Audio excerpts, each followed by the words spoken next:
Hello नमस्कार good evening. कैसे हैं आप सभी।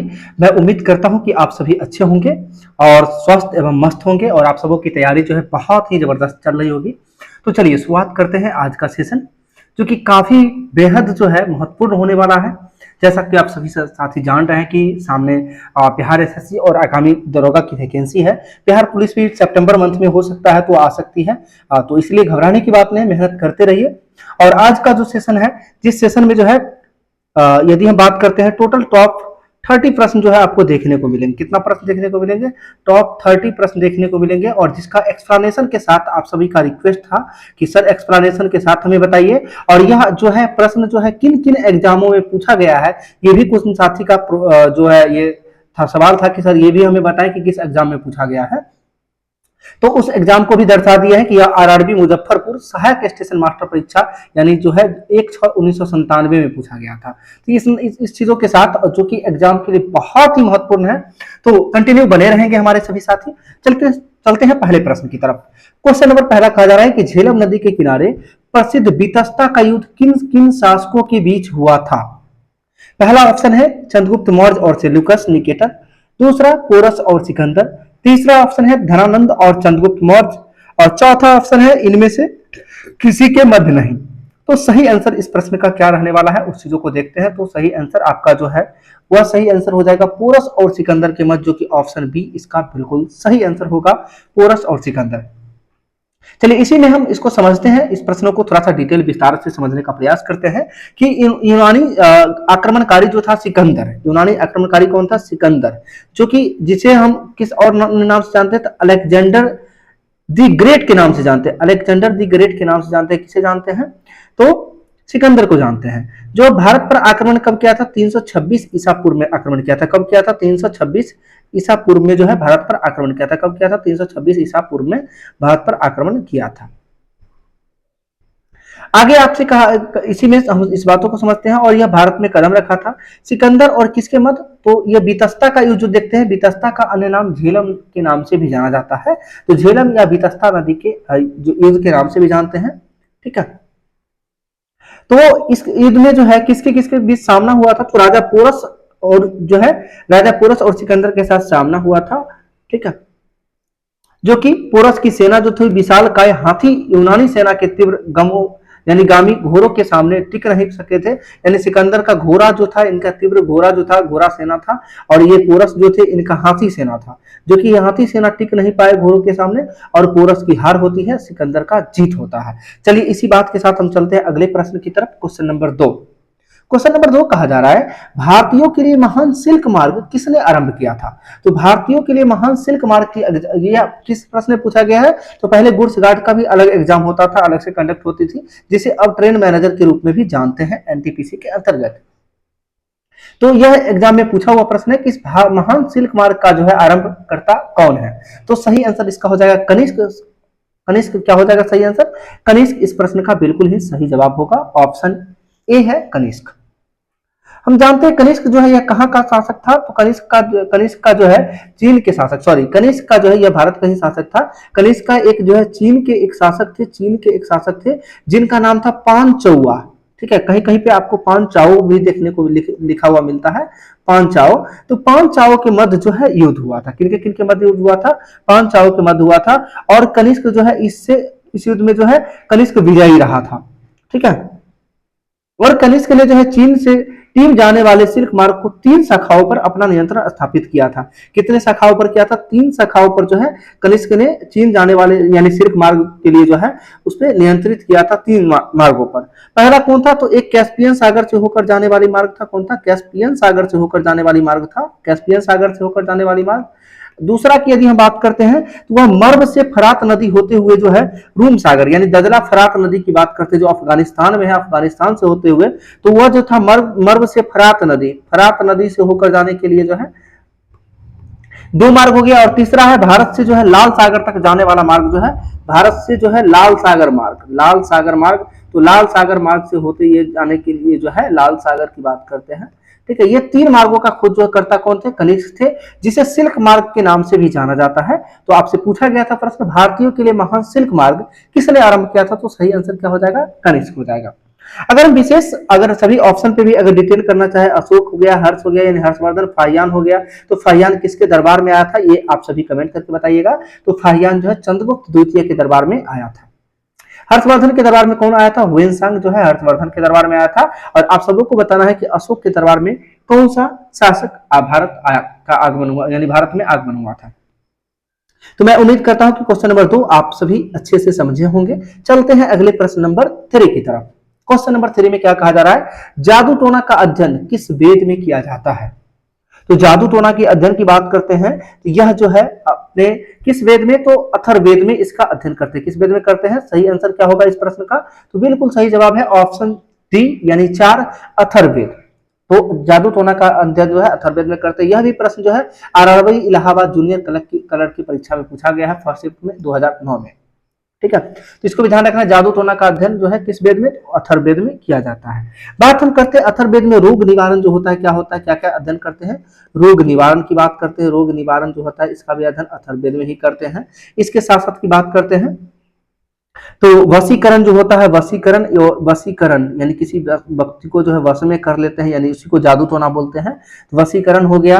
इसके साथ साथ यदि हम बात करते हैं विवाह हो गया, प्रेम हो गया, ये सभी में जो है राजकर्म, मातृभूमि, तंत्र मंत्र, जितने भी चीजें हैं सभी में अथर्ववेद में यानी जो है किया जाता है। अथर्ववेद के अंतर्गत सभी का अध्ययन किया जाता है। आप देखते हैं सामवेद में संस्कृत यानी संगीत का वेद कहा जाता है सामवेद को। ठीक है, गायन भी कहा जाता है, गायन का वेद भी कहा जाता है इसे।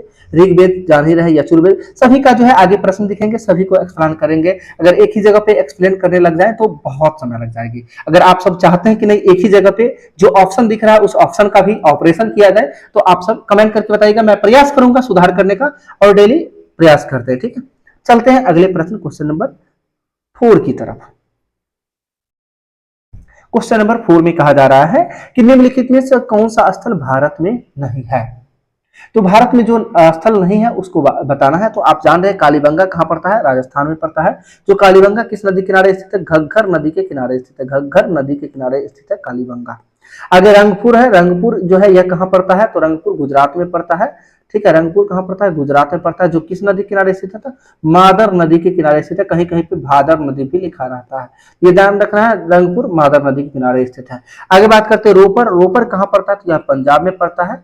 और रोपर की बात करते हैं तो रोपर किस नदी के किनारे स्थित है, आप सभी को बताना है। ठीक है, रोपर किस नदी के किनारे स्थित है। आगे इसमें आपसे पूछा गया है कि निम्नलिखित कौन सा स्थल भारत में नहीं है। तो इस प्रश्न का सही आंसर हो जाएगा हड़प्पा, ऑप्शन ए। देखते हैं सही आंसर क्या है, तो ऑप्शन ए हड़प्पा।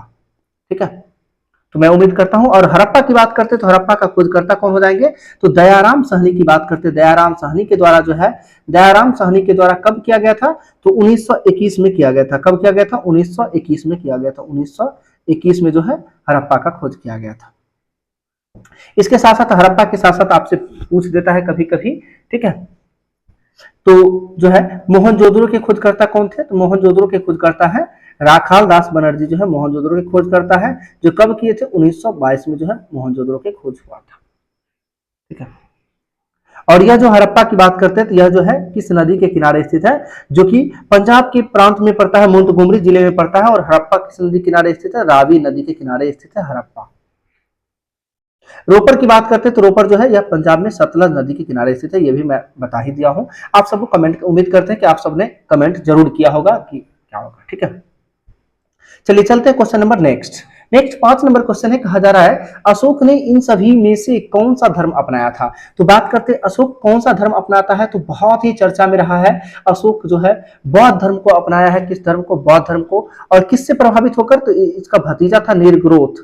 किससे था, निर्ग्रोथ से जो है प्रभावित होकर जो है अशोक बौद्ध धर्म को अपनाया है। ठीक है, और यदि हम बात करते हैं अशोक की, तो अशोक का जो है किनका पुत्र था, तो चंद्रबिंदु अशोक कुणाल संप्रति यानी बिंदुसार का जो है पुत्र अशोक हुए। ठीक है, और यह बौद्ध धर्म को प्रचार के लिए जो है अपने पुत्र महेंद्र और सपुत्री संघमित्रा को जो है कहां भेजे थे, श्रीलंका भेजे थे। कहां भेजे थे, श्रीलंका भेजे थे। ठीक है, आगे आपसे पूछा जाता है कि अशोक जो है बौद्ध धर्म को जो है दीक्षा किससे लिया था। तो अशोक को जो है बौद्ध धर्म की दीक्षा कौन दिए थे, उपगुप्त दिए थे। कौन थे, दिए थे उपगुप्त के द्वारा जो है अशोक को बौद्ध धर्म की दीक्षा दी गई थी। आगे यदि हम इसी में चलते हैं अगले ठीक है, मैं उम्मीद करता हूं कि यहाँ तक आप सबको अच्छा लग रहा होगा सेशन। अगर ये लग रहा हो कि नहीं सर समय ज्यादा ले रहे हैं, तो ये भी आप कमेंट करके मुझे जरूर बताएंगे कि सर समय ज्यादा ले रहे हैं, ठीक है। तो थोड़ा सा प्रयास करेंगे फास्ट करने का, ठीक। चलिए आगे चलते हैं क्वेश्चन नंबर 6 की तरफ, देखते हैं इस प्रश्न का सही आंसर क्या होगा। तो बौद्ध जो है बिल्कुल सही है। अगले प्रश्न पे आते हैं, क्वेश्चन नंबर 6। सारनाथ में किस सम्राट का स्तंभ है? तो सारनाथ में किस सम्राट का स्तंभ की बात करते हैं, तो आप सबको पता है कि सारनाथ के अशोक स्तंभ के रूप में जाना जाता है। तो किसका स्तंभ होगा? अशोक का होगा।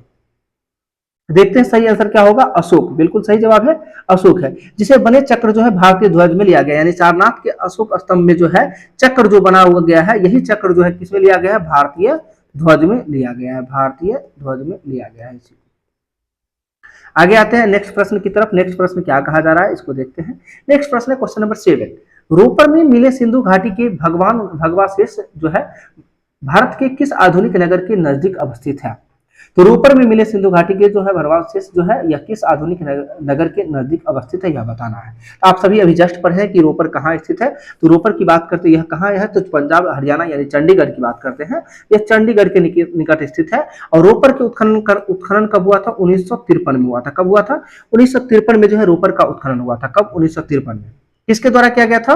तो वाई डी शर्मा के द्वारा किया गया था। किसके द्वारा किया गया था? डी शर्मा के द्वारा जो है, डी शर्मा के द्वारा जो है रोपर का उत्खनन किया गया था 1953 में, ठीक है। और यह रोपर कहाँ किस शहर के पास पड़ेगा? तो ऑप्शन ही देखने के बाद पता चलता है कि चंडीगढ़ बिल्कुल सही जवाब है। देखते हैं सही आंसर क्या होगा, चंडीगढ़। आते हैं नेक्स्ट प्रश्न क्वेश्चन नंबर 8 की तरफ। आप सभी कमेंट करते रहिएगा, वीडियो यदि अच्छा लगता है तो लाइक शेयर जरूर कीजिएगा, अपने दोस्तों तक जरूर पहुंचाइएगा, ठीक है। चलिए आते हैं क्वेश्चन नंबर 8। भारत के इतिहास में उत्तर वैदिक काल किस समय अवधि के बीच रही है? तो भारत के इतिहास में उत्तर वैदिक काल जो है किस समय अवधि के बीच रही है, यह बताना है आप सबको। तो उत्तर वैदिक काल की बात करते हैं, तो आपसे इस प्रश्न का जो सही आंसर रहने वाला है वह रहने वाला है ऑप्शन सी। देखते हैं क्या है, तो ऑप्शन 4 हो जाएगा। ऑप्शन 4 1000 ईसा पूर्व से 600 ईसा पूर्व को जो है उत्तर वैदिक काल के रूप में जानते हैं। क्या जानते हैं? 1000 ईसा पूर्व से लेके जो है 600 ईसा पूर्व को जो है उत्तर वैदिक काल के रूप में जाना जाता है। इसी में हम देखने का प्रयास करते हैं 1500 से 600 ईसा पूर्व जो होता है, 1500 से 600 ईसा पूर्व जो है, ईसा पूर्व को जो है वैदिक काल की अवधि माना जाता है। 1500 से 600 ईसा पूर्व देता है, ठीक है। इसमें है नहीं वैसे ऑप्शन में 1000 से 600 दिया गया है, ये 1500 होना चाहिए मेरे समझ से, ठीक है। 1500 से 600 ईसा पूर्व को जो है उत्तर वैदिक काल के यानी सॉरी वैदिक काल के रूप, सॉरी ये, ठीक है। 1500 से 600 है, ये वैदिक काल के रूप में जानते हैं इसको। और उत्तर वैदिक काल है, ऑप्शन डी ही सही है, 1000 ईसा पूर्व से 600 ईसा पूर्व, ठीक है। इसी में हम देखते हैं कि 1500 ईसा पूर्व से 1000 ईसा पूर्व के समय को जो है क्या बोलते हैं हम लोग? तो पूर्व वैदिक काल के रूप में जानते हैं, यानी ऋग वैदिक काल या फिर पूर्व वैदिक काल के रूप में जानते हैं। आगे आते हैं क्वेश्चन नंबर 9। 9 में कहा गया निम्नलिखित विदेशी यात्रियों की भारत यात्रा को क्रमानुसार निर्दिष्ट करें। यानी इसमें से जो कौन से व्यक्ति भारत जो है, जो व्यक्ति कब भारत आए थे उसको कर्म के अनुसार सजाना है। तो सबसे पहले भारत आने की बात करते हैं, तो सबसे पहले आपको भारत कौन आया था? फाहियान आया था। कौन आया था? फाहियान आया था, जो कि फाहियान कब आया था? 405 में आया है। 405 से कब तक रहा है? 11 तक रहा है फाहियान। दूसरे की बात करते हैं तो हुएन सांग आया है। हुएन सांग जो कि किसके दरबार में आया था? तो हर्षवर्धन के दरबार में आया था, जो कि कब आया था? तो ये 643 ईसा पूर्व देता है, 643 ईस्वी, ठीक है। एडी में आया था, ये 643 ईस्वी में आया है। तो दूसरा कौन सा हो जाएगा? हुएन सांग, ठीक है। तीसरे की बात करते हैं थॉमस रो है। यह थॉमस रो कब आया था? तो यह 1616 में आया था। कब आया था? 1616 में आया था थॉमस रो। तो इसका इस प्रश्न का बिल्कुल सही आंसर क्या हो जाएगा? ऑप्शन 3 हो जाएगा, 2 3 1, जो कि देखते हैं इसका सही आंसर क्या होगा। 2 3 1 बिल्कुल सही है, ऑप्शन 3। चलते हैं अगले नेक्स्ट प्रश्न पे। हड़प्पा सभ्यता के लोग जो है निम्नलिखित में से किस देवता की पूजा नहीं करते थे? तो हड़प्पा सभ्यता के लोग जो है किस देवता की पूजा नहीं करते थे, यह बताना है। तो सही आंसर हो जाएगा ऑप्शन सी, यानी ये कबूतर जो थे इसकी पूजा नहीं करते थे। किसका नहीं करता था? तो एक मिनट,